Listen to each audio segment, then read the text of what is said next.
Hello students, this is Kanika. Welcome to my channel Prep Biology. So in today's video we are going to discuss the specimen paper जो कि आपका ISC class 12 biology paper 1 का जो specimen paper है जो कि आपके 2026 exam के लिए रिलीज हुआ है, उसका पूरा का पूरा आज की वीडियो में हम सॉल्यूशन देखेंगे, सॉल्व्ड सॉल्यूशन देखेंगे। जो आपका जो क्वेश्चन पेपर है 4 सेक्शंस में डिवाइड है, section A, section B, section C and section D. So in today's video we are going to discuss the section A and section B. Okay, जो next video होगी वो उसमें हम section C and section D का पूरा solution discuss करेंगे। ठीक है, तो let's start with the video. So you all know that the question paper of your biology class 12th ISC board 2026 contains 4 sections in the paper. Okay, section A, section B, section C and section D. Okay, so today we are going to discuss section A and section B. Section A में एक question होगा जिसमें आपके कितने parts होंगे, total 13 parts होंगे जिसमें 1 mark और 2 मार्क के क्वेश्चंस दिखेंगे। And section B consist of the 7 questions होंगे जो कि 2 मार्क्स के होंगे। ठीक है, तो इन दोनों का जो सेक्शन ए एंड बी का सॉल्यूशन है आज की वीडियो में हम देखने वाले हैं। Okay, so let's start with the section A. Section A आपको 20 मार्क्स का पेपर में आएगा। ठीक है, so very first question number 1 का फर्स्ट पार्ट है आपका, बेटा Anita is suffering from dry and scaly lesions on various parts of the body, what is the biological name of the positive fungus. So Anita एक girl है, उसको क्या है, उसकी पूरी बॉडी में dry and scaly lesions produce हुए हैं। तो आपको बताना है, फंगस का नाम बताना है, जो किस फंगस के कारण इसको ये जो सिम्टम्स आए हैं। द आंसर इज, तो 3 तरह के फंगस हैं जिसके कारण जो ये dry and scaly lesions body various body parts में हम प्रोड्यूस हो जाते हैं, जो कि है trichophyton, this is the one fungus, epidermophyton and और माइक्रोस्पोरम। तो इन तीनों फंगस के कारण क्या है, ये dry and scaly lesions body parts में देखे जाते हैं। So this is the answer.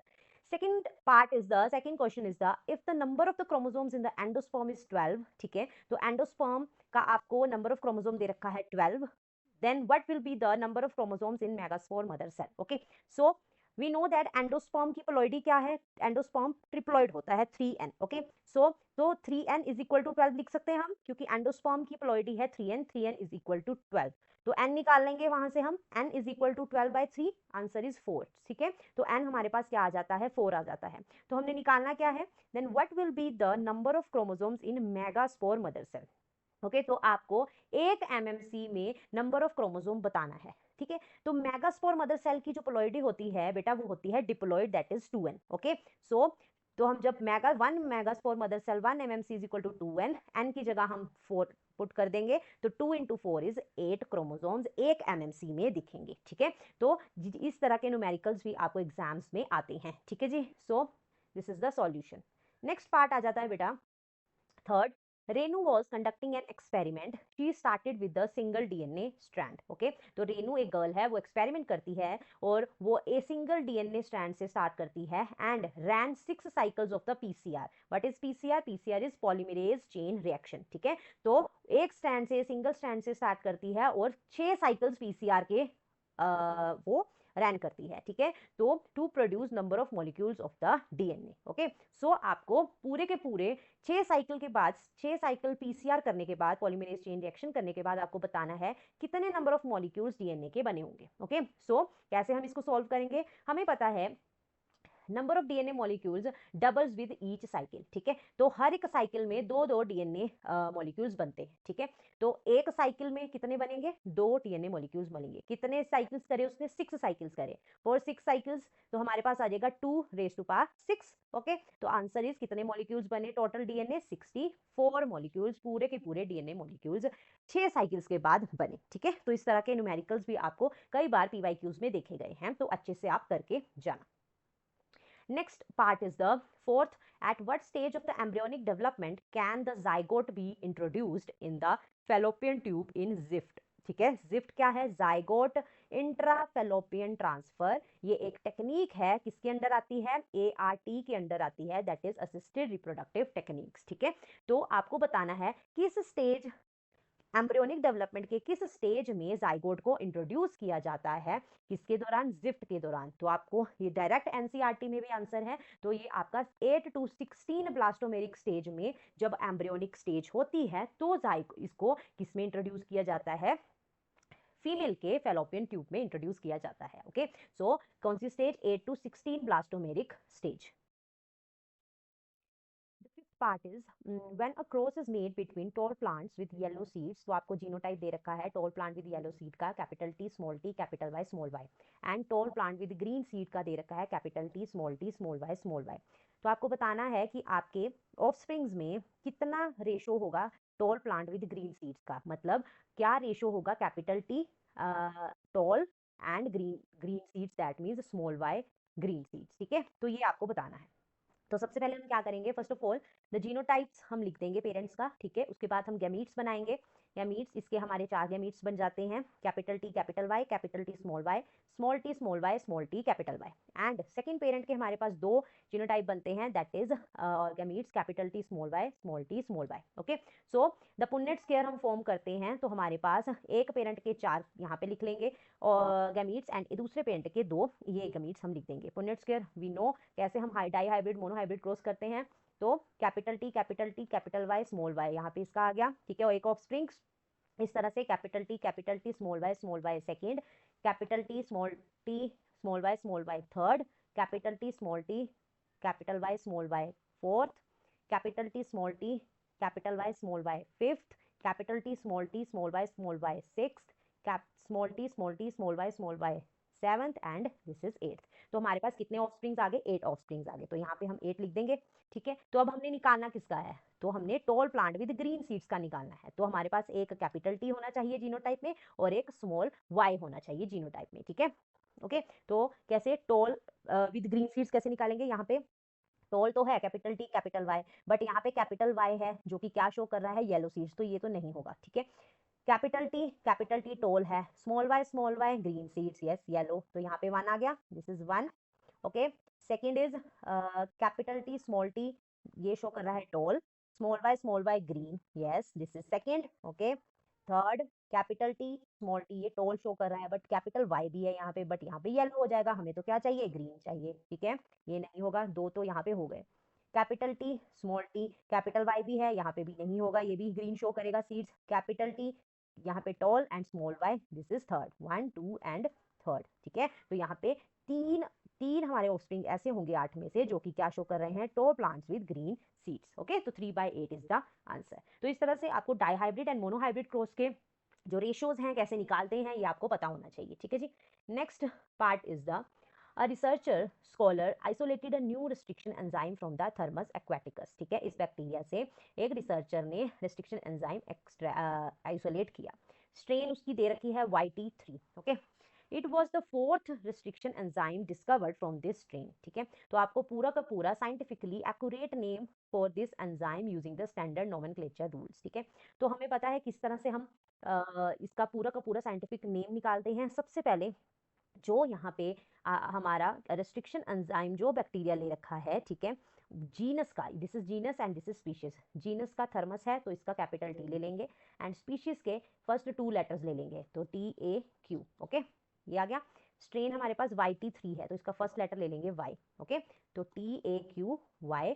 तो किस order of discovery is 4th, 4 यहाँ पे 1 एंड 4 रोमन में ले लेंगे। तो यहाँ पे हमारे पास T आ गया थर्मस का, AQ आ गया first 2 letters of species, Y आ गया हमारे पास स्ट्रेन का first letter, and 4th is the order of discovery. ठीक है, तो इस तरह से हम नोमेनक्लेचर को पूरा का पूरा लिखते हैं। ठीक है, नेक्स्ट पार्ट आ जाता है फर्स्ट क्वेश्चन का, construct a pyramid of the numbers for an ecosystem in which single large aquatic plant support a population of small herbivorous fish which are consumed by a large population of predator fish such as kingfish। ठीक है, तो यहाँ पे हमारा aquatic system ecosystem दे रखा है, pyramid of number बनाना है। तो पिरामिड ऑफ नंबर हमें पता है इन्वर्टेड बनेगा। ठीक है, तो यहाँ पे सबसे पहले सिंगल एक्वेटिक प्लांट होगा। ठीक है, वो कौन खाएगा, relatively large number of herbivorous fish खाएगी। फिर उसके बाद इसको कौन खाएगा, large population of predator fish खाएगी। ठीक है, दैट इज किंगफिश। तो यहाँ पे inverted pyramid of number aquatic ecosystem का बनेगा। ठीक है जी, next part is observe the relationship between relation between the two words and then complete the analogy. ठीक है, तो आपको यहाँ पे दो डिजीजेस दे रखी हैं, चिकनगुनिया एंड मलेरिया। तो चिकनगुनिया का हमें पॉजिटिव जो ऑर्गेनिज्म है वो दे रखा है, दैट इज एड्स। ठीक है, बट मलेरिया का क्या होगा आपको पता है, मलेरिया कौन कौन कॉज करता है, that is female anopheles cause करती है। Okay, so this is the answer. Next आपको बेटा यहाँ पे एमसीक्यूज दे रखे हैं, तो आपको इसका करेक्ट एमसीक्यू का आंसर लिखना है। A young boy named Arjun has sickle shaped red blood cells, he experiences frequent fatigue. ठीक है, तो एक बॉय है यंग अर्जुन, उसको सिकल सेल उसके जो आरबीसीज है उसकी शेप सिकल शेप्ड हो चुकी है। ठीक है, ही एक्सपीरियंसेस, उसको क्या क्या सिम्टम्स दिखे, fatigue, shows signs of damage of kidney. Okay, so these are the symptoms. Genetic analysis reveals that single point mutation in the gene coding for beta globin. Okay, तो यहाँ पे हमें पता लग गया कि जो यहाँ पे म्यूटेशन हुई है वो बीटा ग्लोबिन चेन में हुई है हीमोग्लोबिन की। ठीक है, तो which one of the following genetic phenomena is most likely responsible for the multiple symptoms observed in Arjun. तो डिफरेंट डिफरेंट सिम्टम्स दिख रहे हैं। ठीक है, सिंगल म्यूटेशन से, तो ये किसका एग्जाम्पल है, वो ये प्लायोट्रोपी का एग्जाम्पल है। तो what is pleiotropy, the pleiotropy is expression of multiple traits by a single gene. ठीक है, सिंगल जीन के म्यूटेशन से डिफरेंट डिफरेंट हमारे पास क्या दिख रहे हैं, सिम्टम्स दिख रहे हैं मल्टीपल ट्रेट्स में। ठीक है, तो ये किसकी एग्जाम्पल आ जाती है, प्लायोट्रोपी की एग्जाम्पल है। सो सिंगल म्यूटेशन हो रही है बीटा ग्लोबिन जीन में, that result in various health complications. So this is the example of pleiotropy, C is the answer. Okay, so next question is MCQs हैं।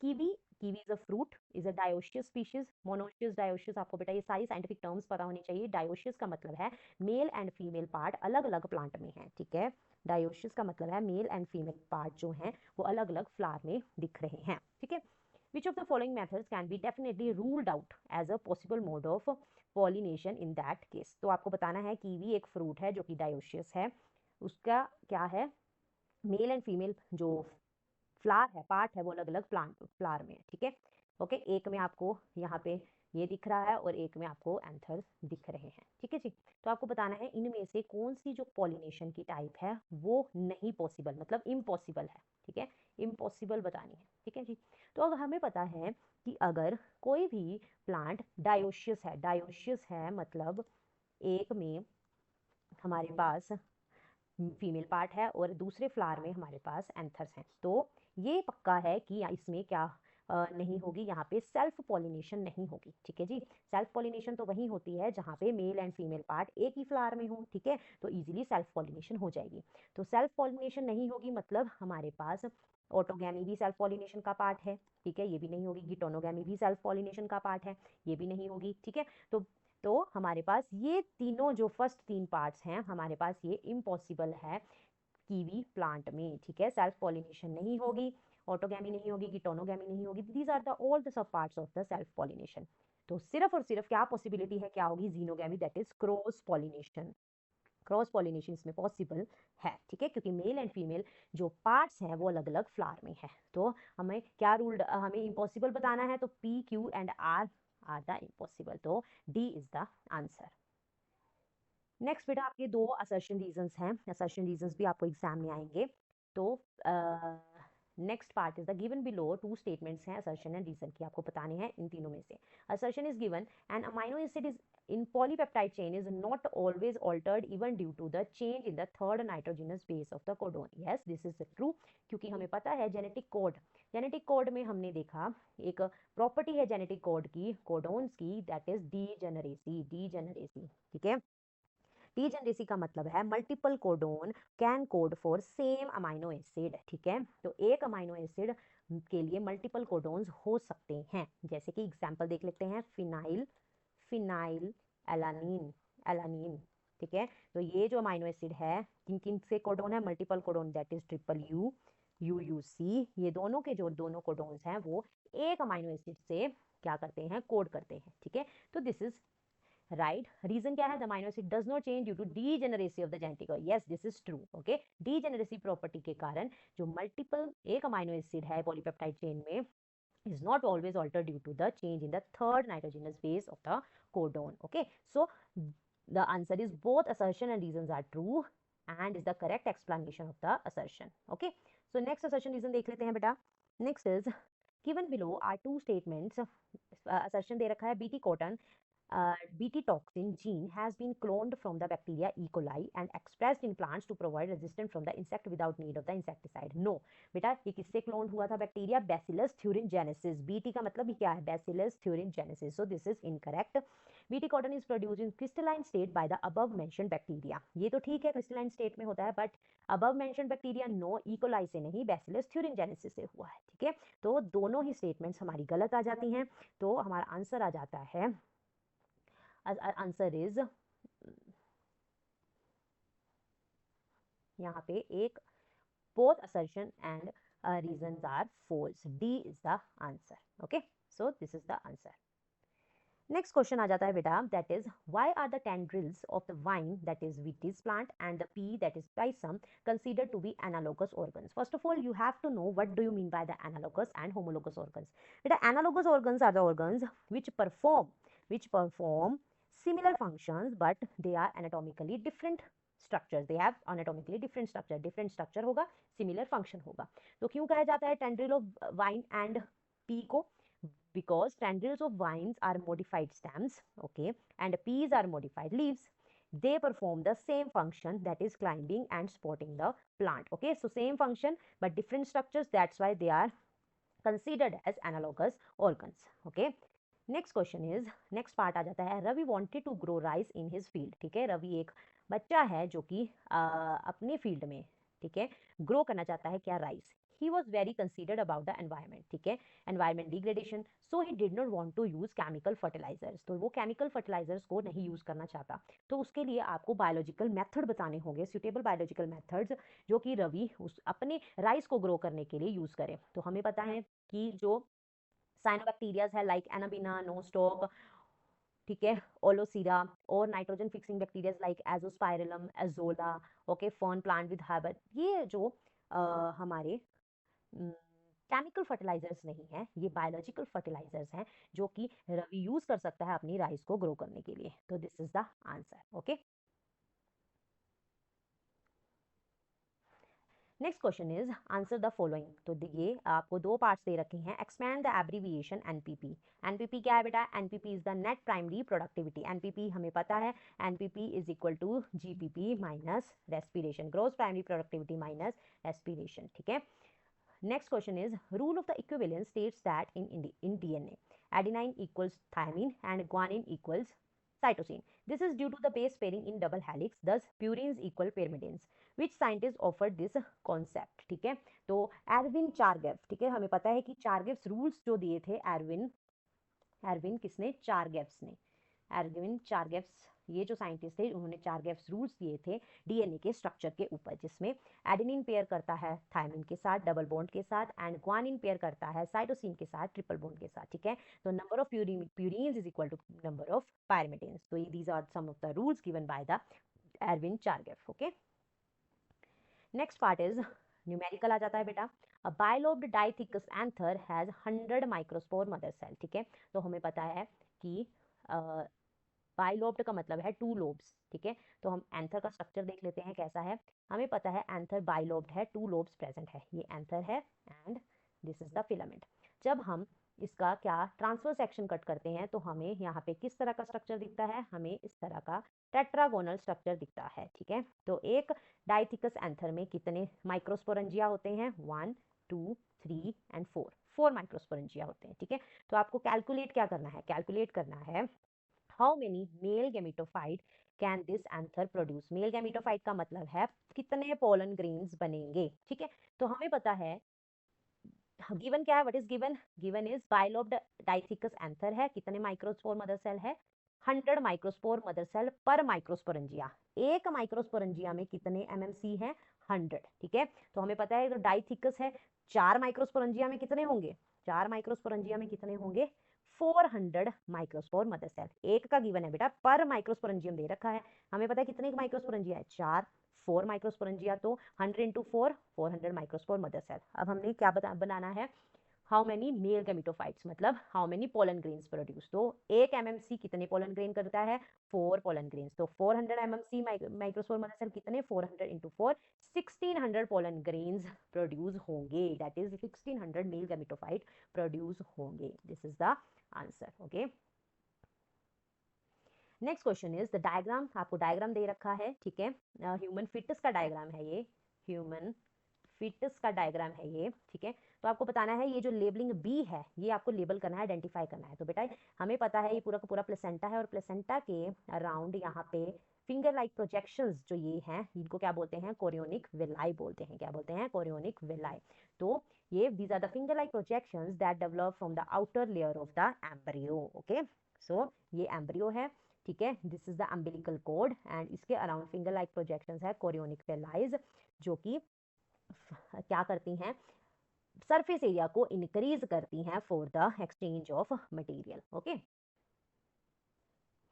Next question is give reason for each of the following statements. आपको दो question sub parts दे रखे हैं। A, Sameer draw a diagram of the human sperm, showed it to the teacher. Sameer ने अपनी ये जो ह्यूमन स्पर्म का डायग्राम है टीचर को दिखाया, पर टीचर ने रिजेक्ट कर दिया। तो आपको बताना है क्यों रिजेक्ट करा, ठीक है।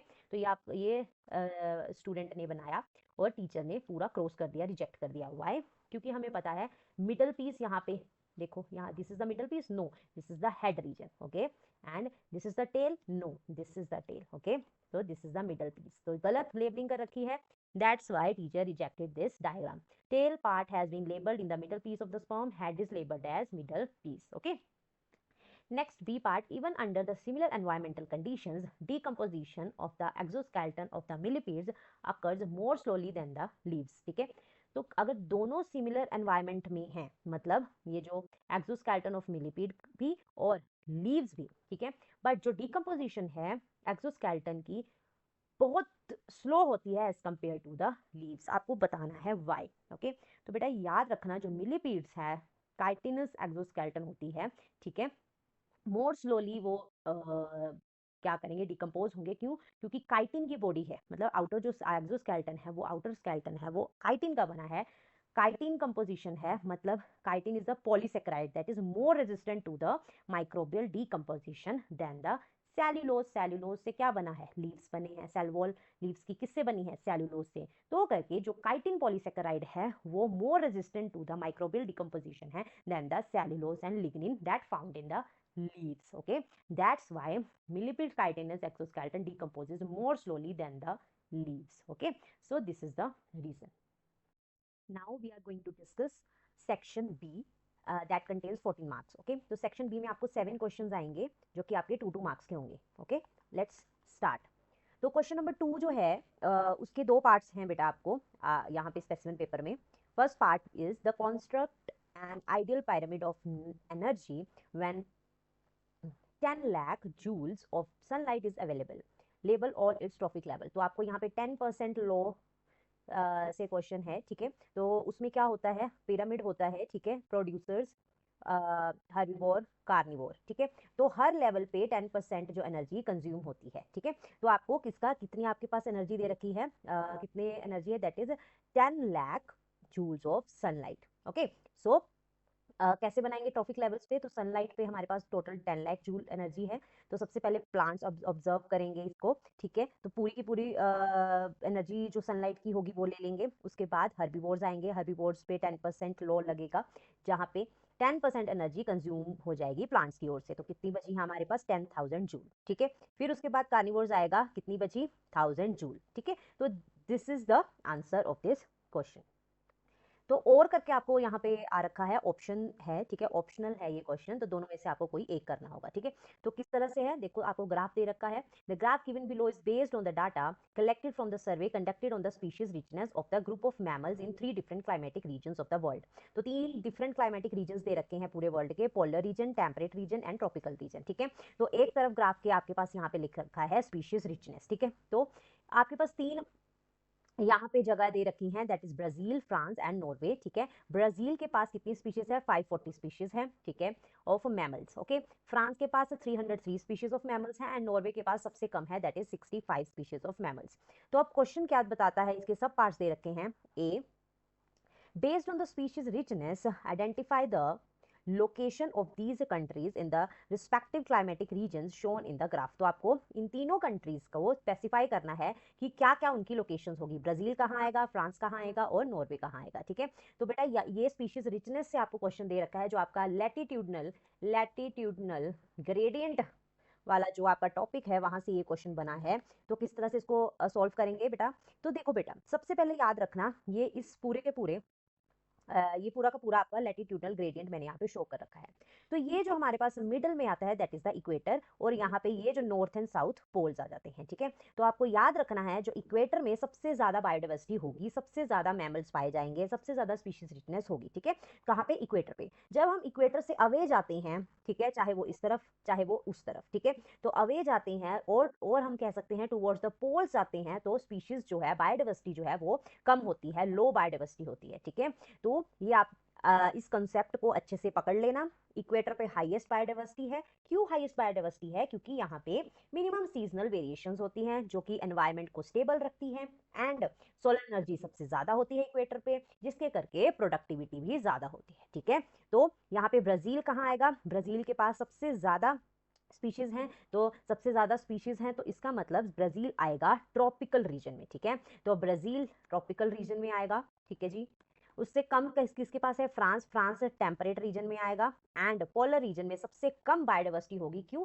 क्योंकि यहाँ पे सीजनल वेरिएशन बहुत ज्यादा होगी, एनवायरमेंट अनस्टेबल होगा, एंड प्रोडक्टिविटी सबसे लो होगी, जो कि नॉर्वे पोलर रीजन में आएगा। ठीक है, Brazil tropical region, France temperate region, Norway polar region. Okay, B part देख लेते हैं। In which climatic region will you place India? तो इंडिया कहाँ पे आएगा? तो हमें पता है इंडिया एक ऐसी कंट्री है जो कि इक्वेटर के पास होती है। ठीक है, उस सिचुएटेड है, और जो कि जहाँ पे बायोडाइवर्सिटी सबसे ज्यादा होगी, स्पीशीज सबसे ज्यादा होगी, तो हमारा जो इंडिया है वो ट्रॉपिकल रीजन में आएगा, क्योंकि यहाँ पे स्पीशीज रिचनेस सबसे ज्यादा है। ठीक है, तो इस तरह से क्वेश्चंस आपको देखने को मिलते हैं, कॉन्सेप्ट बेस्ड क्वेश्चंस हैं। अगर आपको कॉन्सेप्ट क्लियर होंगे तभी आप इन क्वेश्चंस को सॉल्व कर पाएंगे। ठीक है जी, next question will be the given below is the relationship between HIV levels in the blood and helper T cells count in the person detected with AIDS. तो एक पर्सन को एड्स है, एक्वायर्ड इम्यूनोडेफिशिएंसी सिंड्रोम है, जो किसकी वजह से होता है? HIV पॉजिटिव की वजह से होता है, ह्यूमन इम्यूनो वायरस की वजह से होता है। ठीक है, तो यहाँ पे ये पूरा का पूरा आपको ग्राफ दे रखा है, रिलेशनशिप दे रखा है,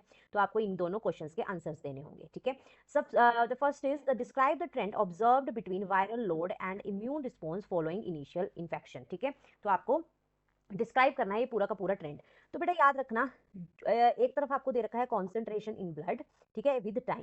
तो यहाँ पे सबसे पहले अगर हम वायरस की बात करें HIV की, तो सबसे पहले इसका जो लेवल है सबसे ज्यादा इंक्रीज होता है। ठीक है, इनिशियली जो HIV है उसका लेवल इंक्रीज हो गया, इन्फेक्शन सबसे ज्यादा है। तो अगर इन्फेक्शन सबसे ज्यादा है तो T count, T helper cells जो काउंट है इम्यून सिस्टम में, वो कम होंगे। ठीक है, ये देखो ये ज्यादा है तो ये कम है। ठीक है, तो वाइस वर्सा, सॉरी, तो अगर हमारे पास HIV इन्फेक्शन ज्यादा है तो टी हेल्पर सेल्स हमारे पास सेल्स जो होंगे वो कम होंगे। ठीक है, इनवर्सली प्रोपोर्शनल होंगे ये। ठीक है, तो इनिशियली क्या है? वायरल स्पाइक, HIV स्पाइक है। ठीक है, टी सेल ड्रॉप हो जाएंगे, टी सेल काउंट जो है वो सब कम हो जाएंगे। ठीक है, तो मतलब इसका मतलब ये है कि जो टी सेल काउंट है वो की इंडिकेटर है इम्यून रिस्पॉन्स का। ठीक है, immune response T helper cell को काउंट करके हम देखेंगे। ठीक है, तो की T helper cell count is the key indicator of the immune response. ठीक है, सो क्या होगा? पार्शली रिकवरी हो जाएगी। ठीक है, पार्शली रिकवरी हो जाएगी। देखो थोड़े टाइम बाद जो वायरस का लेवल है वो कम होता दिखेगा। ठीक है, अगर हम थोड़े टाइम के लिए ट्रीटमेंट करें, एंड जो टी सेल काउंट है वो ज्यादा हो जाएगा। अगर HIV का इन्फेक्शन कम है तो टी सेल काउंट ज्यादा होगा। ठीक है, तो ये थोड़े टाइम के लिए तो बिल्कुल सही रहेगा वो पेशेंट, बट इसके लिए बेटा क्या होगा? इसको लॉन्ग टर्म ट्रीटमेंट करना होगा। क्यों करना होगा? सो दैट जो हेल्पर, जो वायरस का इन्फेक्शन है वो दोबारा बढ़े ना, और टी सेल काउंट कम ना हो। ठीक है, तो देखो इनिशियली वायरल स्पाइक हुआ, टी सेल ड्रॉप हुआ, पार्शली रिकवरी तो पॉसिबल है, but eventual immune suppuration, immunity जो है वो कम होती रहेगी। ठीक है, तो लॉन्ग टर्म के लिए क्या करना होगा? इसको पूरा का पूरा ट्रीटमेंट करना होगा। ठीक है जी, next question is the virus permanently eliminated from the body? No. Why? क्योंकि हमें जो HIV है, HIV का जो DNA है वो जो हमारे पास पेशेंट है उसकी बॉडी के DNA से क्या हो गया है? इंटीग्रेट हो गया है। ठीक है, तो जो HIV है integrate genetic material into the DNA of the host cell, ठीक है। अगर इंटीग्रेशन हो गई है तो मतलब क्या हुआ, जो हेल्पर टी सेल्स है वो बहुत कम हो गए हैं और इन्फेक्शन HIV का बहुत ज्यादा हो गया है, ठीक है। सो this is called the latency और इंटीग्रेशन, ठीक है। लेटेंट भी बोलते हैं, लेटेंसी भी बोलते हैं, लेटेंसी और इंटीग्रेशन, ठीक है जी। That makes it very difficult for the immune system, okay. तो लाइफ लॉन्ग ट्रीटमेंट इसका चलेगा, ठीक है जी। So this is the answer. तो अगर कॉन्सेप्ट क्लियर होंगे तभी आप इन क्वेश्चंस का आंसर दे पाओगे। Next question is question number 4. As the volunteer for an awareness program in rural areas, you have been asked to design a poster on sexual health. Okay? तो आपको rural areas में awareness program करना है sexual health पे, highlighting birth control options available to the males, ठीक है। तो किसको स्पेसिफिक कर रखना है हमने, मेल्स को। What two contraceptive methods for the males will you highlight in the poster that have negligible chance of failure, ठीक है। तो ऐसे दो मेथड्स आपको पोस्टर में हाईलाइट करने होंगे जिसमें फेलियर के चांसेस सबसे कम हो, ठीक है। तो mention working principle of each method. तो 2 मार्क्स का है आपको यहाँ पे देखो। तो मेल्स के लिए हम सबसे पहले फिजिकल मेथड पे देख लेते हैं। फिजिकल मेथड में सबसे जो बेस्ट कॉन्ट्रासेप्टिव मेथड है that is the use of the condoms, okay okay. So this is the physical barrier. तो क्या होता है, इसका क्या प्रिंसिपल है, it is made up of the rubber latex. Rubber latex से बना होता है, देखो इस तरह से दिखता है, ठीक है। Latex sheet used to cover the penis in the males just before the coitus, that is intercourse. Intercourse से पहले पीनस पे जो कॉन्डम्स हैं वो प्लेस किए जाते हैं, कवर किए जाते हैं, सो दैट जो स्पर्म्स की एंट्री है वो वेजाइना में, यूट्रस में, फेलोपियन ट्यूब में तक ना जाए, okay. So this is the first method, okay. So that have the negligible chance of the failure. Second method will be the vasectomy. Vasectomy क्या है, सर्जिकल मेथड है, this is the surgical method. तो proper यहाँ पे doctor की help से surgery होती है किसकी, that the small part of the vas deferens, यहाँ पे देखो ये जो this is the male reproductive system, तो small part of the vas deferens cut किया जाता है सो दैट द स्पर्म्स की एंट्री इस पे ना हो, okay. So this is the best method for the contraception that have negligible chances of the failure. तो इसको आप, इस प्रिंसिपल को आप पूरा का पूरा एक्सप्लेन कर दोगे और इन दोनों जो मेथड्स हैं, मेथड्स ऑफ कॉन्ट्रासेप्शन है, इसको लिख दोगे, okay. So this is the question. Next question will be the study the diagram given below, answer the following question, ठीक है। ये भी 2 मार्क्स का है। तो आपको यहाँ पे जेल इलेक्ट्रोफोरेसिस का पूरा डायग्राम दे रखा है, okay. So you have to answer these questions. First question is identify the anode end in the diagram. तो एनोड एंड का को आपको आइडेंटिफाई करना है। Anode is positive and cathode is negative end, okay. सो हमें पता है यहाँ पे दीज आर द वेल्स, यहाँ पे डीएनए को लोड किया जाता है, ठीक है, okay. So this is the A end. तो DNA we know that DNA is negatively charged, okay. तो अगर नेगेटिवली चार्ज को हम यहाँ पे लोड कर रहे हैं तो वो किस तरफ जाएगा, towards B, that is the positive end. तो पॉजिटिव एंड क्या होगा, बी पॉइंट होगा, okay. So towards B, anode is towards B, positively charged, okay. Next is how are these DNA fragments visualized. तो ये जो डीएनए के fragments आते हैं जेल इलेक्ट्रोफोरेसिस करके, इसको कैसे विजुअलाइज किया जाता है, विद द डीएनए किससे स्टेन किया जाता है, विद द इथिडियम ब्रोमाइड, ये तो स्टेन यूज किया जाता है, and expose to the ultraviolet radiations, ठीक है। तो ऑरेंज कलर बैंड्स जो डीएनए के हैं वो विजिबल होते हैं। तो स्टेन याद होना चाहिए आपको, इथिडियम ब्रोमाइड, एंड किसके एक्सपोजर में, यूवी रेडिएशंस के एक्सपोजर में हम इसको विजिबल देख सकते हैं, ओके। सो दिस इज, आपको इस पूरे जेल इलेक्ट्रोफोरेसिस का प्रिंसिपल पता होना चाहिए, जैसे कैसे क्वेश्चन आ सकता है। Next question is microbes specially yeast have been used for the immemorial for the production of the beverages like wine, beer, whiskey, brandy, rum, okay। तो माइक्रोब्स की हेल्प से यहाँ पे ये पूरे के पूरे बेवरेजेस बनते हैं, okay। Depending on the type of the raw materials used for the fermentation and the type of the processing, different types of the alcoholic drinks are obtained। तो आपको क्वेश्चंस दे रखे हैं, आपको आंसर देना है 1 वर्ड में। Mention the scientific name of the organism used to prepare the fermented beverages। तो यहाँ पे क्या आ जाता है, यीस्ट। यीस्ट का जो साइंटिफिक नेम है दैट इज Saccharomyces cerevisiae, ठीक है। तो यीस्ट को हम बेवरेजेस बनाने में यूज करते हैं। Next part is name any one beverage obtained without distillation of the fermented broth. तो जहां पे डिस्टिलेशन प्रोसेस नहीं बनता उस बेवरेज का आपको नाम बताना है। तो हमें पता है वाइन एंड बियर, ये दो ऐसे बेवरेजेस हैं जहां पे डिस्टिलेशन यूज नहीं होती, विदाउट डिस्टिलेशन प्रोसेस से ये बनते हैं, ठीक है। तो आपको पता होना चाहिए विद डिस्टिलेशन प्रोसेस से कौन कौन से बेवरेजेस बनते हैं, इस तरह से भी क्वेश्चन बन सकता है। सो this is the answer. Next question is Rayan had developed a genetically modified organism, GM organism ने, रेयान एक बच्चा है, उसने डेवलप किया genetic genetically modified organism. Which government organization will he approach to obtain the clearance of its mass production? तो mass production के लिए कौन सी सरकार की ऐसी ऑर्गेनाइजेशन है जहां से उसको परमिशन लेनी होगी मास प्रोडक्शन के लिए? ओके, तो ये डायरेक्ट आपका बहुत इजी क्वेश्चन है, कौन सी आपकी बुक्स में दे रखी है, that is GEAC, genetic engineering appraisal committee. ठीक है, तो यहाँ से पूरा का पूरा अप्रेजल लेना पड़ता है for the mass production. Okay, which bioactive product is used for the treatment of emphysema? तो हमारे पास कौन सा बायोएक्टिव प्रोडक्ट ऐसा है जो कि एम्फाइसीमा की ट्रीटमेंट के लिए यूज किया जाता है? तो एम्फाइसीमा बेटा क्या है? एम्फाइसीमा एक ऐसी डिजीज है, लॉन्ग टर्म लंग डिजीज है, जिसमें द शॉर्टनेस ऑफ ब्रीथ, मतलब जो पेशेंट है उसको सांस लेने में दिक्कत होती है। ठीक है, क्यों? क्योंकि the condition damages the thin walls of the air sacs. तो एल्वेलाई जो होती हैं लंग्स में, उसकी जो वॉल्स हैं वो डैमेज हो जाती हैं, जिस करके जो पेशेंट है उसको सांस लेने में दिक्कत होती है। तो ये एम्फेसीमा का पूरा डिजीज का आपको पता होना चाहिए। तो कौन सा बायोएक्टिव प्रोडक्ट यूज किया जाता है ट्रीटमेंट के लिए? Alpha 1 antitrypsin. क्यों? क्योंकि डेफिशिएंसी ऑफ दिस प्रोटीन, इस प्रोटीन की डेफिशिएंसी से एम्फेसीमा होता है। ठीक है, it's supplementation used as a treatment. तो अल्फा 1 एंटीट्रिप्सिन, AAT भी देते हैं इसको, alpha 1 antitrypsin. Okay, bioactive product. Last question आ जाता है हमारा सेक्शन बी का। ओके, दो पार्ट्स हैं आपको।